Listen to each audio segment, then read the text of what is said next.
Welcome to another episode of the Peak Potential Success Show. My name is Fong Chua. I'm an entrepreneur, business strategist, real estate investor, speaker, and also a best-selling author. And every single day, I help others unlock potentials and guide them to succeed. Today, I have another amazing guest. This is somebody I've seen at conferences live. I've seen her speak. I've seen her on so many virtual calls. It's always great to see her because she has a great sense of energy and always looking to add value to people. So I couldn't wait to have her on my show.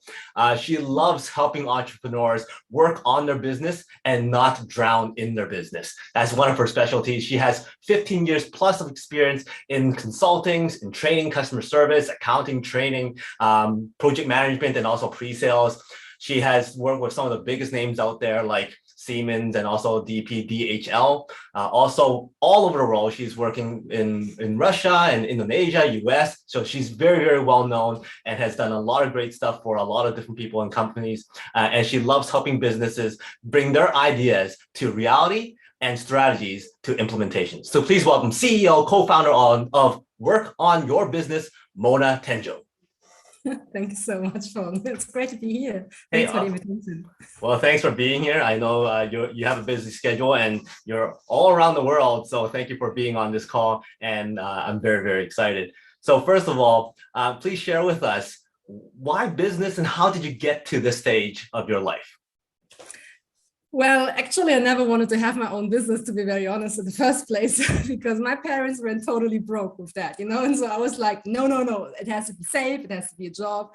Then I was in my mid-20s and I was working in consulting at that time and I was having a pretty good job, I was like mid of my 20s. I was by that time working as a pre-sales consultant for a big company. So I was pretty much pitching to like every CPO. So CPO is the chief procurement officer, so the ones who are responsible for purchasing in big companies. And basically I was pitching to every big German company. So I've seen every company from the inside, Telekom, Bertelsmann, like Commerzbank. So all those DAX 30 players, I saw them from the inside, which was quite a big achievement when you are mid in your 20s, begin like end of 20s, then going to the time. And you basically achieved stuff that some people don't achieve in their entire career. And that was quite fun. But then it was like somehow the end of my planned road. So I always said like, okay, I'm going to work in consulting. And then at the end, I'm going to be hired by a client, which actually happened. Mm-hmm. So one of the clients saw me in the meeting. They were like, we need her, like do everything you need to get her on board. And I was working for that company also for 3 years again. But then this was like the end of my plan. And then my plan ended. I was like, so now I'm like 30 and I achieved everything I planned. And now the plan is over. And that was like a weird situation to sit here like, what am I going to do next? And so then the question of having an own business came up again, which I never really wanted to do. I stumbled into JT. I haven't met him before. I haven't known him. And I basically saw him at another event. And I just saw him and I was like, that's the guy I need for the next phase in my life. I need somebody to like shake me up and, like make things happen. And so I stumbled into this basically. How was that transition like for you from purely working as an employee for somebody else to transitioning into opening your own business and then finding your own clients and all that kind of stuff? It was tough because I never really had to do sales or anything. Even though I worked in pre-sales, but pre-sales is different from the real sales because I didn't have to bring in the leads. So basically the leads came to me and I just had to convert them. And I'm really good in like sharing knowledge and training people. So that is the easy part. I'm very trustworthy, obviously. So people see me, they're like, oh, she really knows her stuff. I think she got that. If she says we can do it, then we can do it, right? So it was pretty easy in that role. But then when I had to the biggest challenge for me was really figuring out who could need my skills, because I'm a project manager. That means I can organize stuff very well. I can get projects done. But then the issue is that the people that I was surrounded with were all like me. They're all project managers. So nobody of them would pay for my service because they're like, why should I pay you? I can just do it myself. So it took me a lot of going into new waters. I went to many networking events. And basically, again, I stumbled into my target group because I was just playing on my phone. I was just doing some stuff. And suddenly somebody asked me hey, how did you do that? And I was like, what do you mean? And they were like, what you just did on your phone? How does this work? And I was like, this is the easiest thing in the world. Check this out. They were like, okay, do you know more of that stuff? Can you teach me? And I was like, yeah, like, like how much would you be willing for paying for this? And like suddenly I had my first client. I was like, oh, that was interesting. So I've actually had to learn to approach my clients, ask them some questions and just listen to what they tell me. And then actually I know what I have to sell. So but that took like 1.5 years to figure this out, how this works. Wow. How was that? How did you deal with the people around you? Because people around you, family, friends, are like, oh, you've been working at this company, you've been an employee, it's safe, it's comfortable. Why do you want to jump out and start your own thing? Was there anybody who was telling you it's not going to work, it's pulling you back? How did you deal with that? It was really interesting in my case. I had to fire very little people of my life. And it was really interesting because by the time I was actually starting my business, we had a 10-year anniversary of university. And I went there because I know, I mean, I like a lot of people, you know, and I keep connections to many people also many, many years ago. So I was like, let me just go there and see some friends, right? And so I was just going there and I didn't really tell anybody like big thing, like I'm having my own business. And the people followed. And by that time, I didn't believe that social media works. I had a coach. They were like, you have to post content. Like I would work with Coach Marion back in the days, you know, and he was like, you have to post, I was like, nobody's reading that shit anyway. Like, why should I do that? And so I was just doing it because he told me I'm German, you know, like you tell me what to do and I execute on that. So I didn't ask questions. I was like, okay, I'm going to do it. And so nobody really liked the post in the beginning at all. And then I was at this meeting and funnily, like people approached me and they were like, oh, here comes the world traveler. By that time I was implementing an international project and I was starting the business on the side. And so I posted a lot about travels I was doing and I was in Russia and Indonesia and all of these countries and I posted about that. And so I was entering the door and they were like, oh, here comes the world traveler. Sit down and tell us all about how was Russia. And I was like, how do you know that I was in Russia? And they were like, Facebook. And I was like, come on, you never like or comment anything on my stuff. No, I don't like or comment it, but I see it. And actually those people were the ones who told me, oh my God, this is so amazing that you do that. And we are totally sure that you will do that. And I was like, whoa, they have more confidence in me than I had at that time. So it was very interesting. So the people around me actually believed more in that I'm capable of doing that than me myself. So I had to struggle in the beginning, actually figuring out like, what am I actually doing here? And is this really the right thing for me? So it took me longer than the people around me to see that. So I was very fortunate, I can say, to have people around me who actually said like, of course you're going to do that. What are you saying? You know, like just go ahead and rock the world. I was like, okay. That kind of goes to show that you never know what kind of impact your content would have. And also a lot of that resistance that people have for posting stuff is all inside the mind, right? Yeah. Once you post it out there, maybe you can make a difference. And obviously you have.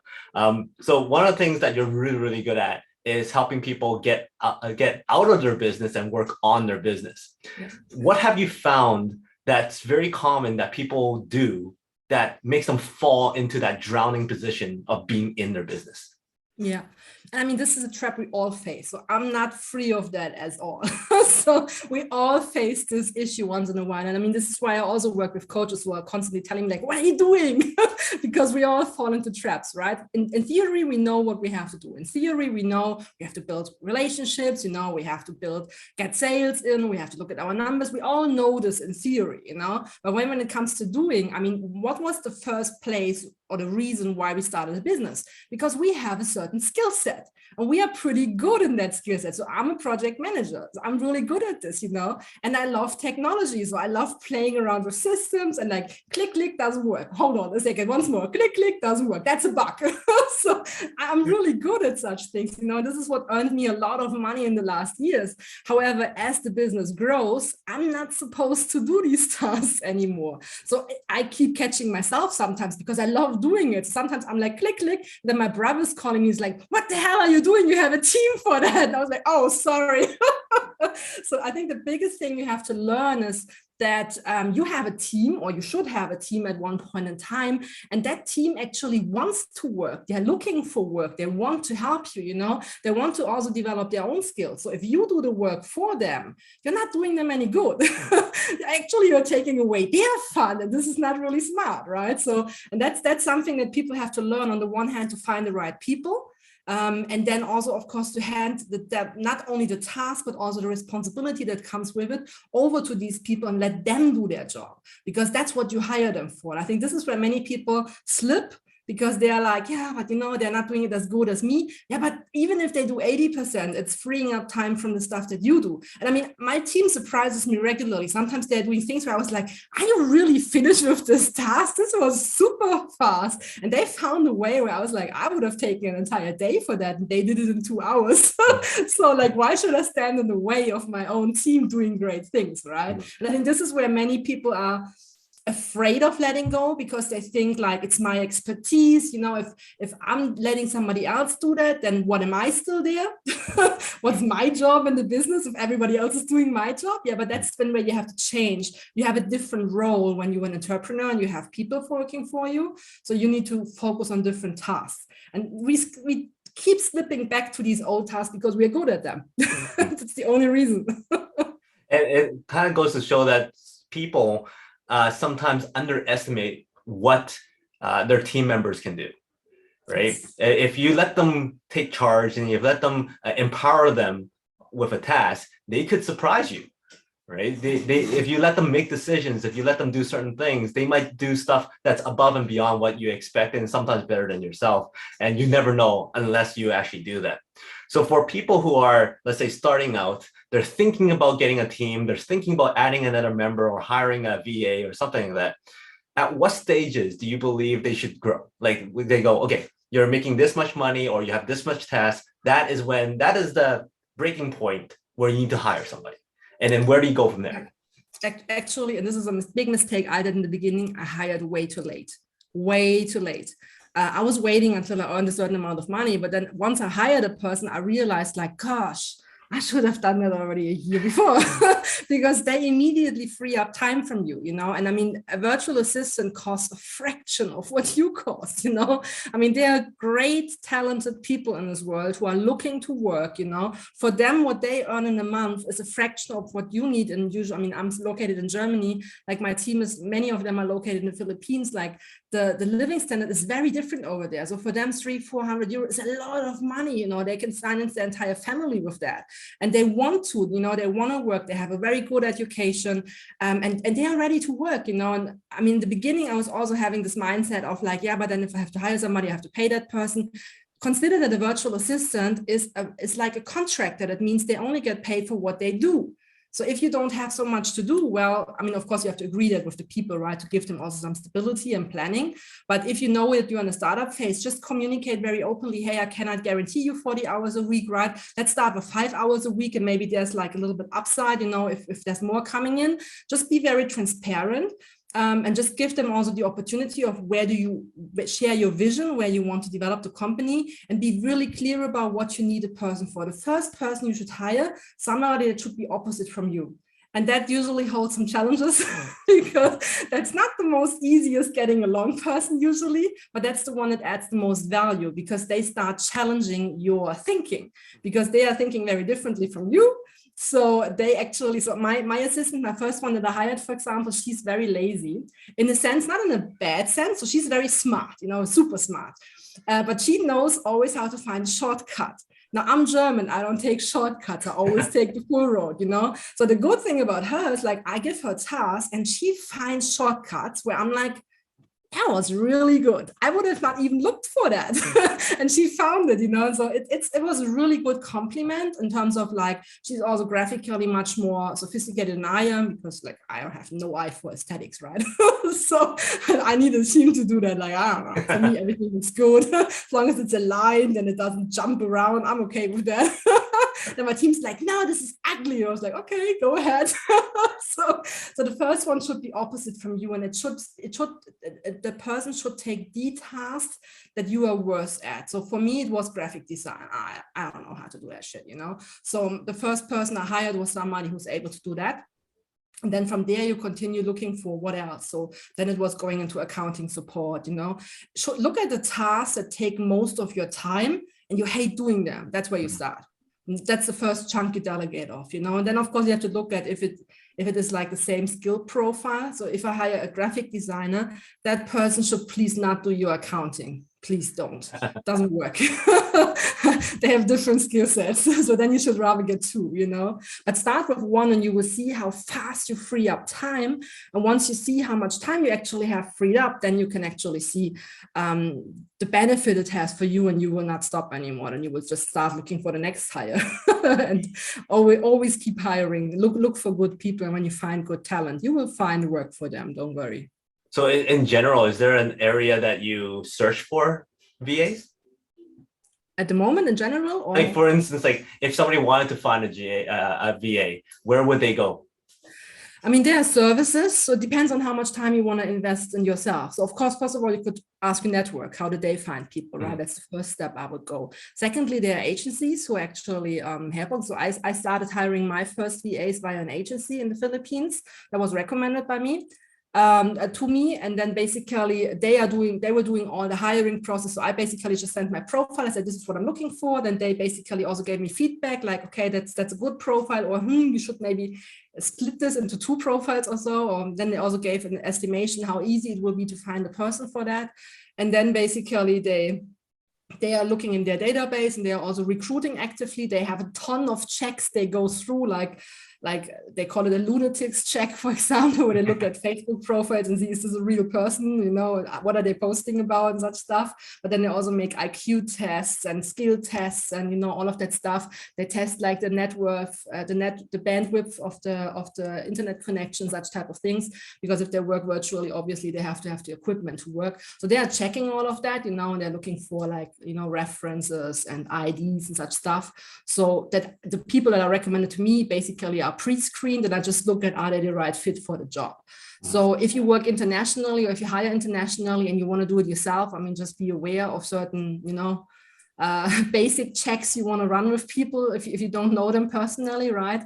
And that might take a little bit more time versus if you hire an agency, you pay them a certain fee, which is not, I mean, I paid back in the days like £300. It's really nothing for all the work that they have, you know. Then they basically organize the meetings. You just show up for the meetings. You have the questions ready. They organized everything. You can even do like a little test run with them, let them fill out some exercises, you know, what they do some exercises depending on what they have to do. And then you just basically evaluate who's the best, and then you go. Then you have a test phase of 30 days or so. So there's really not a lot of risk involved. It just, the question is just how much time do you personally want to invest? That's really where it comes down to. Right. So how do you usually do your communications? Is it through like virtual one-on-one kind of chats, following up every week kind of thing, or is it something like you type out an email? Like how do you make sure that the communication is good so that there's not more back and forth? And my team knows me pretty well. So they're trained from day one on expectations and what I want from them. So I'm very clear about that. I let my team works very independently because we do project management, you know. So I was looking for a team that is very skilled and very open-minded for solving problems themselves. So that was a key skill that I was looking for, and that all of my team members have. So that was a minimum requirement, because like if you need to ask me like, how do I change the color in a certain field, like, come on guys, this is not a question that should come to me at all. Like there's Google, there's support, like ask them, right? So I was looking for people who actually really know the difference on how can they come, like with which questions should they come to me and which questions can they figure out themselves, like work very independently. And so for me, the communication is pretty straightforward. So since my team is in very different time zones, partially, we don't really have a fixed or something like this, you know. I noticed from project management, I'm split on this, to be honest. It is good to have regular meetings if you have a big team and you need to actually join everybody behind the vision and constantly, especially when you have changes in the business. So whenever you do changes in strategy, you definitely have to have a meeting with your team, instruct them what is happening, what is going on, so that they know what is going to come, you know. But then the individual task packages I will do with each person individually, because it's just wasting otherwise the time of everybody else, and I hate wasting time. So I usually try to keep that very efficient. So we work with Asana internally. So I'm basically handing over the task in Asana. I attach everything they need to know from the client conversations, and then basically they start working. And then additionally, I work with a Time Doctor. So in Time Doctor, I know for Germany, this is like he would work for German corporates, that would be a problem because this and the screenshots from what they are working on, so I can see what they are doing. And actually I can, if I want to, I can intervene proactively. So in the beginning, when I have somebody hired new, usually I will look a little bit more carefully what they are doing there, because then I can intervene because I see what they're doing and I realize, okay, they're doing the wrong thing. They didn't really understand the task, you know? And because you have to consider culture. I mean, in the Philippines, it's a very different culture from Germany. That's the first thing I always said straight. Hey, I'm German. I don't take anything personal. Raise your concerns if you have any. Please throw out everything that you're not happy with. But I have to reiterate that several times until they really believe it, because they're a little bit culturally like, yeah, that's a trick. I may get fired if I say something negative, you know, and so it takes some time and trust to actually build that trust. But once it is there, like the team I have right now, they are proactively bringing suggestions, you know, and so there we don't really have a fixed flow. It's like when they see something, they just bring it up, you know, and then if I see the need for a general meeting, then I will take one. But usually it's very, depending on the project we are working in, we will have more or less interaction. And that goes hand in hand with your, you mentioned before, how good relationship building you are. Yes. When it comes to cultural differences, task differences, you have to be able to sit there, really give it the time and build that relationship, build that trust in order for you to have that strong team that you have. Something else that you're really good at is getting ideas and changing those ideas into reality, taking strategies and implementing those strategies, which a lot of like business owners struggle with. So what would you say is the main reasons why business owners struggle with getting implementation onto their strategies and also creating that idea so that it becomes a reality? Yeah. There's several points to this. I think one big point is technology. Many people don't know which technology actually exists, you know, like they have an idea in their head and they're like, how can I get it out? You know, and then they don't know what's possible because I mean, obviously, if you are in your lane, if you're a coach, why should you look about all this AI and all of that stuff that is out there and all of these different systems, you know, like, for example, I work with some coaches who I have, who are like very good in what they do for many, many years. And I mean, they work in areas like Munich, which is really competitive and very expensive, and they can make a living there, you know, so that's a great achievement for many, many years. However, the issue is like when they started coming to me, they're like, Mona, I want to digitize myself. Okay, what does this mean for you? I don't know.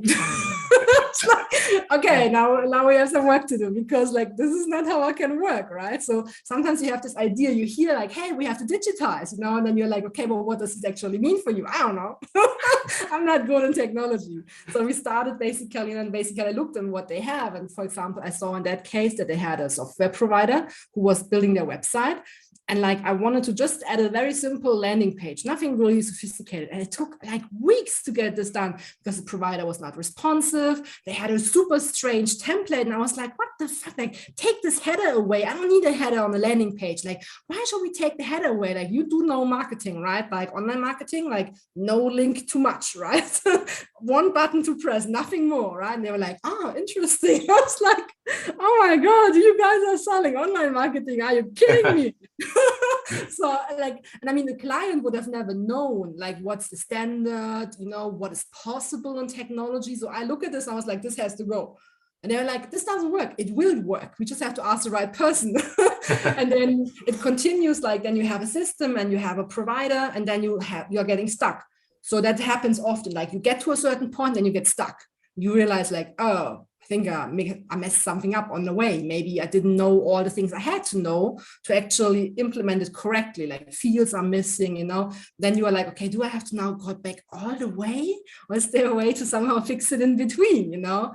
And then you would have to talk to software providers. And that also can get a nightmare. Like, like usually I do this I was like, give me the contact, I will do that. Because it gets annoying. Like sometimes you hang in there for 2 hours, for 3 hours, and you have no solution, you know? And then you have to understand how such companies operate to know how to get a solution. So, I mean, I was working for 10 years in IT companies, so I do know what happens in the back. And I was like, give me your manager now. Okay.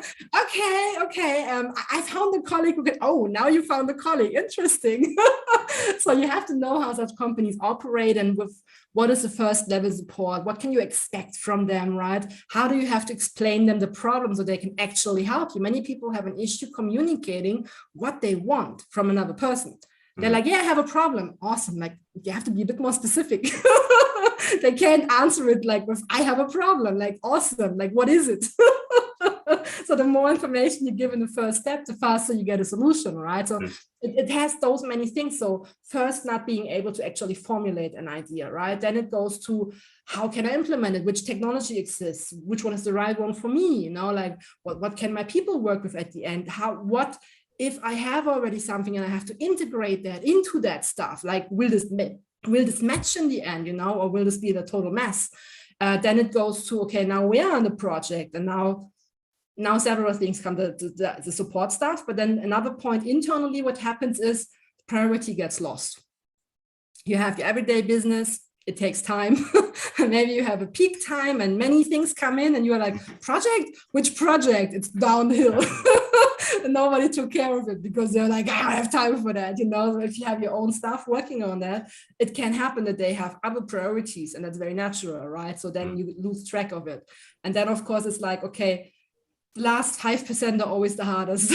It's always like the last 5% are the toughest to finish the project, to get it actually done. So many times projects are actually almost done already, but nobody's doing the last 5%, you know, right. Which could be training, setting it live, informing suppliers and customers, you know, those last 5% sometimes are the ones where they're like, should we not do it? Should we do it? Should we not do it? That's where also many people get stuck. So there are many hurdles on the way. Very, very awesome. And I love how you explain things. I mean, you're very, very energetic. You're very, very descriptive. Your hands are everywhere. I wish I had you for a project, a manager for some of my projects back in the day, because man, it would have been fun working with you. Which brings me to my next point. Like, you're a very, very energetic person, very, very motivated. And just by listening to you speak, we could tell that you're very, very, very passionate about this area. So how do you maintain that motivation, that energy on a day-to-day basis? Or do you crash at like 2 p.m. and it's like, okay, I'm done? No, it's not always easy, to be very honest. I mean, this is like what JT is always calling it, a switch, you know, to switch it on. Like, now it's showtime, now it's on. I'm not all the time. I'm not 24/7 like that. I'm actually an introvert. So for me, having conversations, I love talking to people, and I love having conversations. I maintain my relationships very well. But then the issue is, like, it takes a lot of energy from me. So when I come away from, like, when I had a network meeting, you know, and I come in the evening, I'm like, okay, bed, die. Because it takes a lot of my energy away, you know, to be that energetic, because it's not my natural state. But that was something I had to learn. So I was very, like, when I was in my early 20s, I was very quiet. Nobody would believe that today. But yes, I had a time where I was almost not speaking. Believe it or not. And by that time, I was constantly pushed by managers. I was like, you have to go out there. You are so knowledgeable. You have to share that. And I was like, I don't want to. I was hiding the spotlight at all points. And, like, I remember the first time I was at a customer meeting. It was with Allianz, those big insurance companies, right? So we had a meeting. It was a big meeting, you know, and then I was introduced as a new colleague. I was a junior consultant by that time, and I was just supposed to present. So I prepared the software presentation. I was just supposed to take notes, and everything was prepared. And I was just there, you know, taking notes. I'm really good in taking notes. And then my manager was in the meeting in front of the customer. Yeah, no, Mona is going to show the system. I was like, what? I was sitting there, and I was like, after the meeting, I was like, why did you do that to me? I was like, if I had told you before, you would have not shown up. So he knew me really well, and he was pushing me a lot. And then it really comes with the experience. So, I mean, I was then very much fast in charge of, in my mid-20s, I was then in charge for onboarding new colleagues. And you're not always feeling like this. I mean, I had by that time 80-hour weeks, you know, almost had no sleep. I was basically working until midnight every day. And then you still had to be, like, accessible for the people and nice to the people. And you start developing that, okay, now you have to change your state, you know, like when you're by yourself and nobody's watching, you can do whatever the hell you want. But as soon as people are around, especially people who are depending on you, you know, who are depending on your feedback, who are depending on when you're working with a client, you know, you have to just have a certain demeanor. Otherwise, the client will never work again with you. So you have to learn to have this departments and just say, okay, now it's that type of game that you have to put on, right? Otherwise, I mean, other things, I mean, of course, just take care of yourself. I mean, look at your energy level, drink enough, you know, schedule some breaks, get some fresh air. This is the general stuff that anyway we have to do if we work in front of a virtual computer all the time. We should sometimes stand up. So this is just the general stuff. But yes, not every day is the same. And sometimes you're like, oh, I don't want to see anybody today. Camera off. I don't have such days. Yeah. Well, from what I hear, like it's almost inevitable that if you want to be able to develop that switch, you have to put yourself out there. Yes. You have to put yourself in those situations where you have to turn it on. And then the more you do that, the easier it gets for you to turn it on and off when you need to. And sometimes, as you said, you need somebody to kind of throw you into the fire and get you off guard to see if you can turn it on the fly, which is important as well.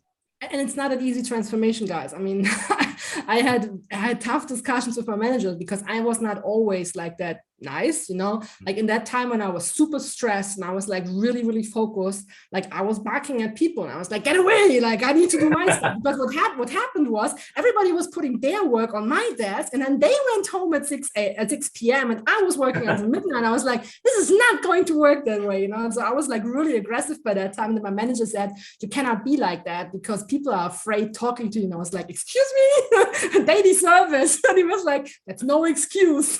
So I had to find a way to actually handle that. And maybe if I can share that, I mean, what helped me a lot is I talked to one, you could call it a psychotherapist. I mean, I was not really treatment, but what she gave me as a picture was very helpful. And I can just recommend that.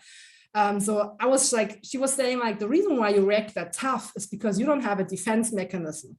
So when people put their stuff on your desk, it's already too late. They are already in your personal territory, and that's death zone. So when somebody like comes in your death zone, they are dead. So what you have to do is you have to build up some fences before that zone so that people actually have to approach you and they get a warning, like, attention, first warning, and still nice because they're still far away, like, hey, you just crossed my fence, not cool, right? And then when they cross the second one, it's like, okay, now it's getting not nice anymore, like the next fence is a danger zone. So you start building, like, you give different signals to people depending on how close they are to you. And because you are doing that zones, you're getting more relaxed. Because people have a warning and they can make a judgment. And if they really come to the danger zone, hey, you didn't deserve it differently. Come on.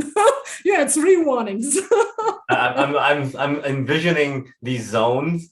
Like first zone is bring me coffee. Second zone is bring me to lunch. Third zone, now you could drop something on my desk. and it helps to have this visualization, you know, to like give people a fair warning where they are heading to. And like the before it was always like cross the fence dead. Because you're way too close to me. So because we all have these defense zones, right? When people get too close to us and we don't want them close to us, we all have this personal safety zone.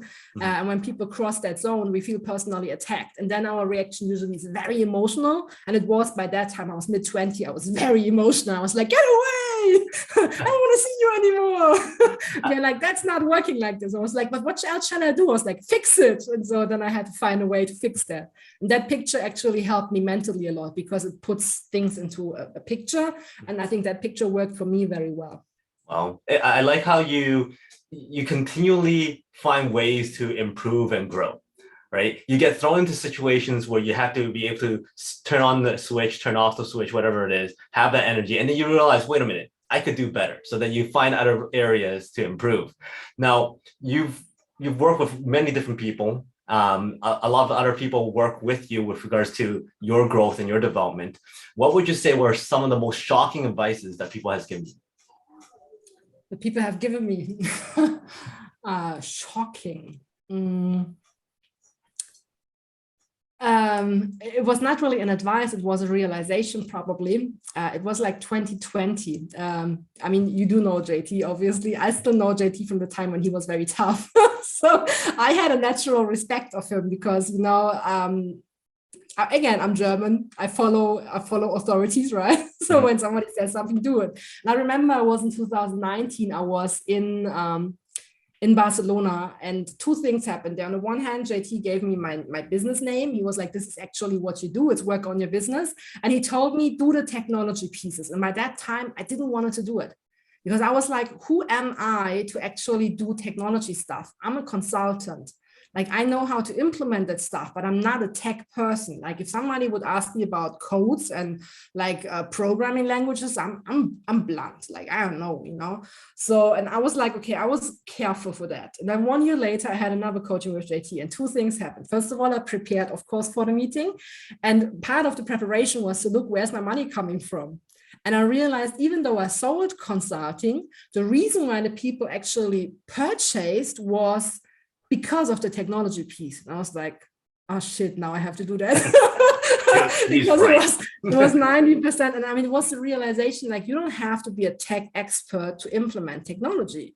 I mean, for me, I'm the bridge between the people who don't know anything about it to the experts. And I can translate to both sides. So I can say, like, when the customer says, like, I need the color change. Okay, color code is that one, right? So I can translate between those words. And that helped me in the big corporations just as much as with the small clients. The other thing that was a realization after this 1 year, as that JT told me in that meeting, he was like, are you aware that you're not afraid of me anymore? And I was like, what do you mean? I was like in Barcelona, you couldn't even look me in the eyes. I was like, because I was afraid that I'm going to get stupid comments. So it's like, avoid contact. And it was like, but look how you grow. And I think this was a realization that you cannot really teach anybody. You can tell people all the time, I believe in you, you're strong. But as you go your way, you start changing. And the more you do, you start building confidence. And sometimes you need somebody to tell you, like, hey, look how far you already came. Then you're like, oh yeah, true. I haven't even realized that, you know? So I think many transformations happen just because we do things. Mm-hmm. Somebody sometimes has to kick us. I would have never offered technology if JT wouldn't have told me that. I was like, no, technology.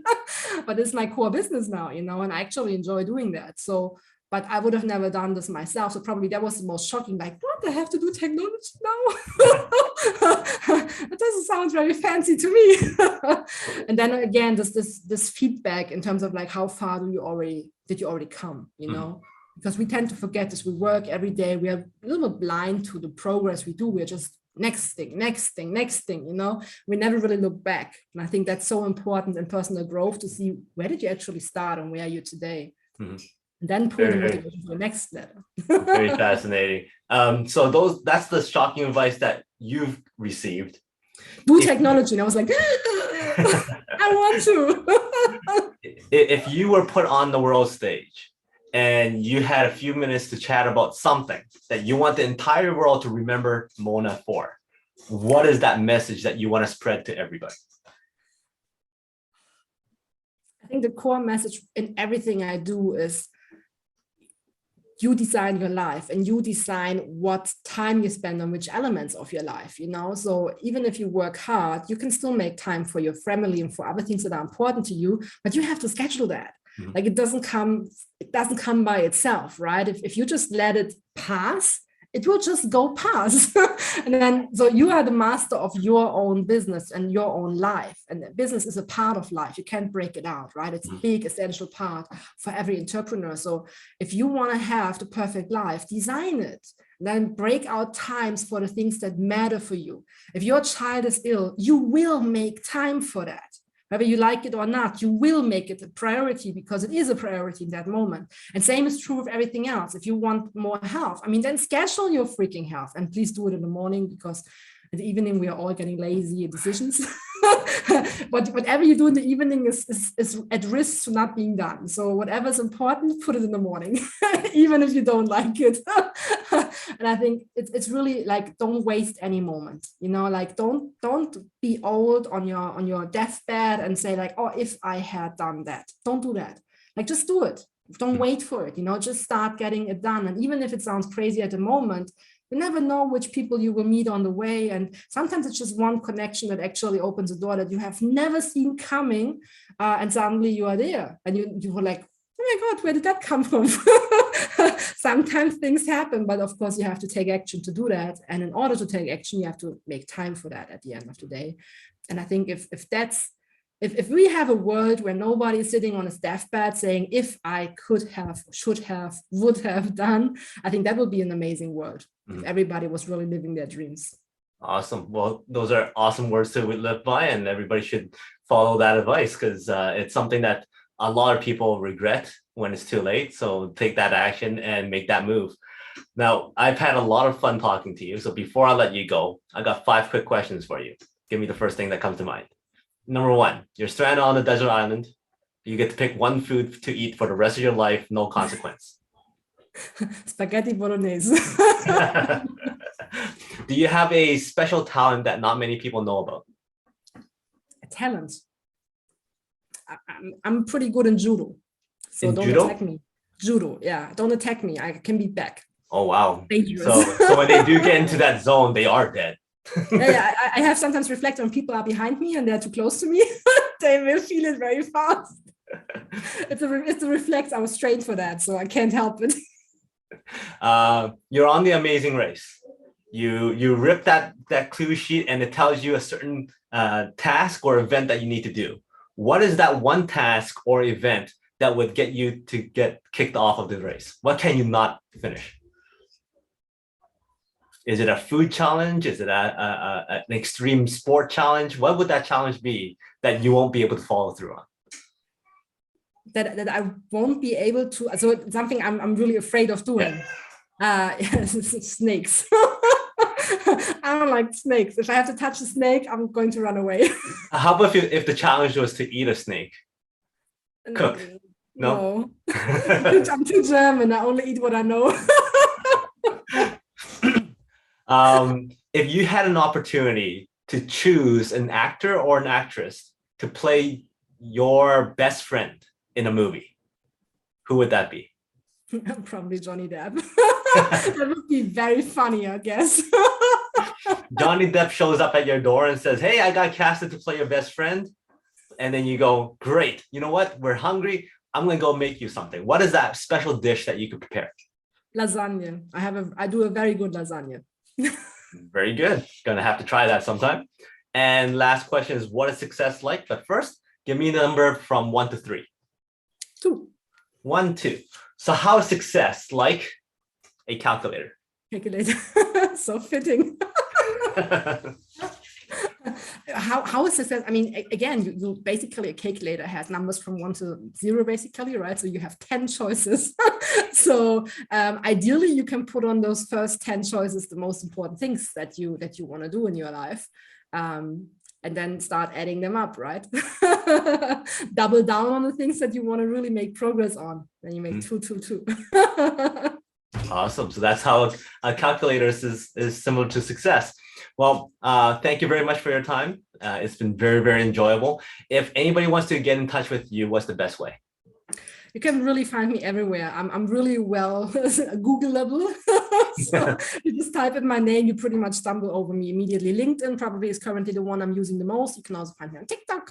I'm more active there now, but I also use Facebook and Instagram and everything else. So it's really, you just Google my name and you find everything. Like, it's super easy to reach me.